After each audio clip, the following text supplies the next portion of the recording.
Have you guys seen, that was a loud clap. Sorry if I startled you.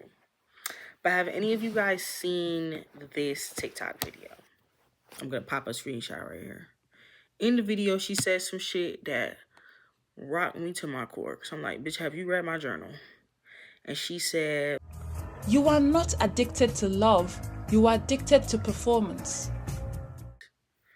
and I said, ooh, get the fuck out my journal, bro. I saw that video. I had to scroll all the way through. If you don't know, TikTok has a feature where you can go through your watch history and you could go and scroll back through every single TikTok you've ever watched in your TikTok life. And I did that and I found it. And I had to scroll for a while. So that lets me know I probably saw it maybe like 5 days ago. I don't even think it was 5 days ago, bro, honestly. I don't know how long ago it was. It doesn't really matter, okay? But when I saw it, it was a couple days after I made this journal entry where I acknowledged that, I'm going to tell you exactly what I acknowledged. I said, I struggle with doing anything if it isn't for attention. That's probably why I get so sucked into relationships. They give me someone to perform for. I'm telling y'all, I've been getting really raw, really honest, really,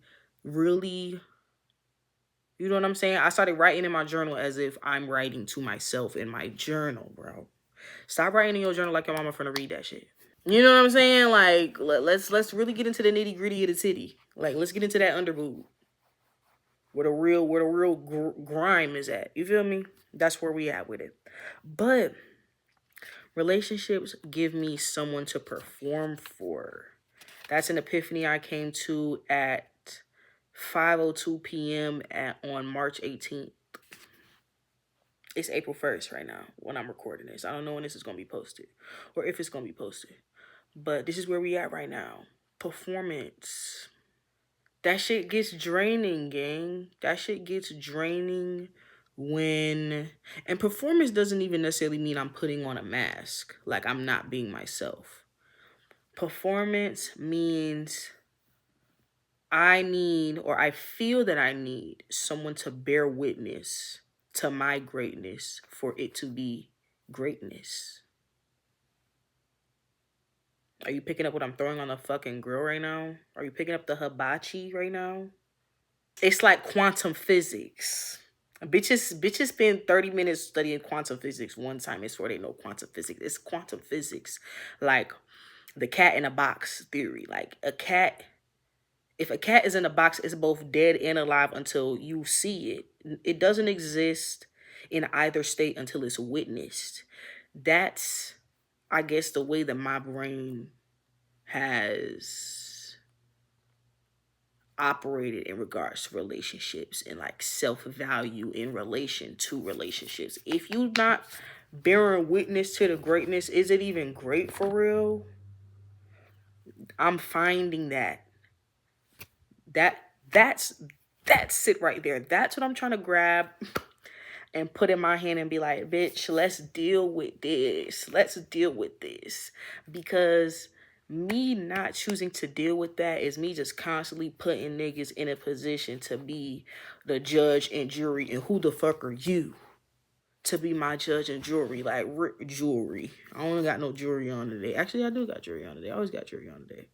But who the fuck are you to be the judge and jury of my greatness? Because the moment a nigga not as excited as I want them to be about some shit that I'm putting on the table or that I'm presenting or that I just produced or that I just made or that I just created with my bare hands, now I feel like shit. What? No. So, decentering romance as a means of validation. I just went to DC this past weekend. A real quick trip. Visited two of my great friends. Shout out to Sega, shout out to Morgan. And bitch, we had a blast. Every time I'm with friends, it's just a reminder that all I gotta do is show up. And all that I want for them to do is show up, because there's nothing really crazy or extravagant or groundbreaking that we did. Like, bitches went to the arboretum and went to the park and walked around and smoked and sipped a little bit and got some food. Regular young people shit. Like, you know what I'm saying? Nothing really crazy. But it was just that constant epiphany of like, wow, I get to experience living in the same timeline as these people that I love so wholeheartedly. That was just so invigorating and just exciting and rewarding. It feels good, you know? And they don't gotta lick where I pee at. They don't gotta touch where I pee at to feel validated in my existence with them. Excuse my sweater.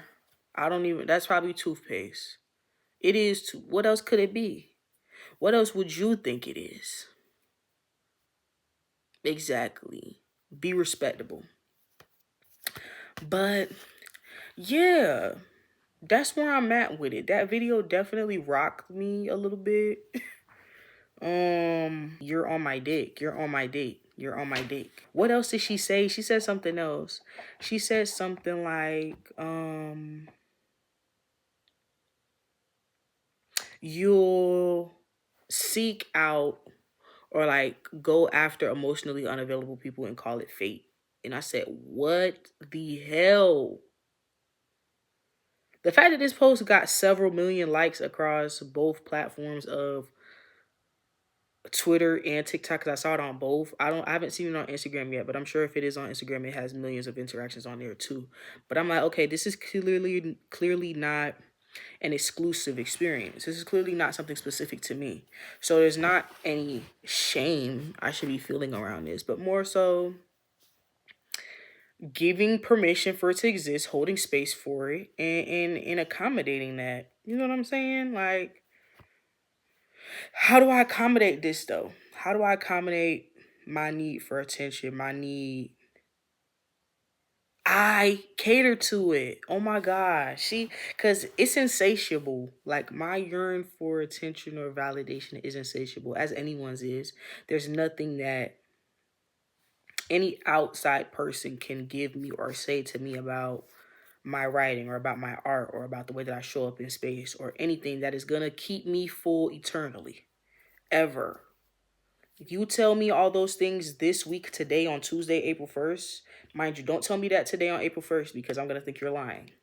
But if you told me that, say today is April 2nd, let's call it Wednesday. You tell me that Wednesday, April 2nd, I might be full till 6 p.m.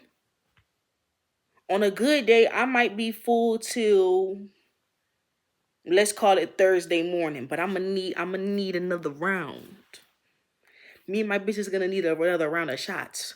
Real shit. I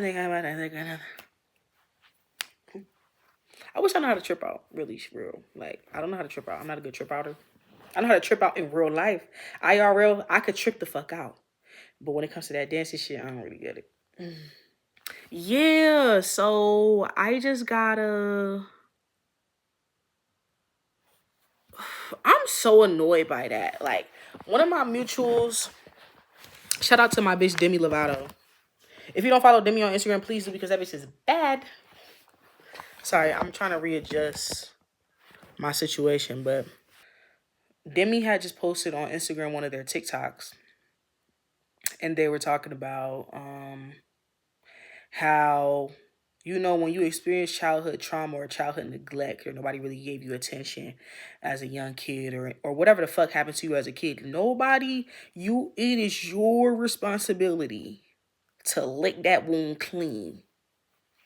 It's your responsibility to get that cancer out, to get that fucking root canal at the root. It's your job. So that insatiable need for attention, that it can only be fed by me. That's the only way. And I gotta keep giving myself attention. I have to keep catering to my needs. I have to keep nourishing my passions and my interests and my childlike wonder and my genuine curiosity. Curiosity ain't never killed this cat, baby. You feel me? Fuck 9 lives. We got 27. We on our way to 30. Are you kidding me? Curiosity is keeping me alive, and Yeah, you spend so much time. I don't want to waste my 20s and waste my youth yearning for someone to be curious about me. And then when somebody comes to me with some genuine curiosity, and here's the thing, it's not even that you genuinely want someone to be curious about you. You're just yearning for witnessing. Because when somebody actually does demonstrate genuine curiosity, and might just be for me, this might I'm hoping that we can relate on this. Don't leave me here by myself. Don't leave me hanging. You can tell I was raised by a minister, can't you? Don't leave me hanging here, chat. But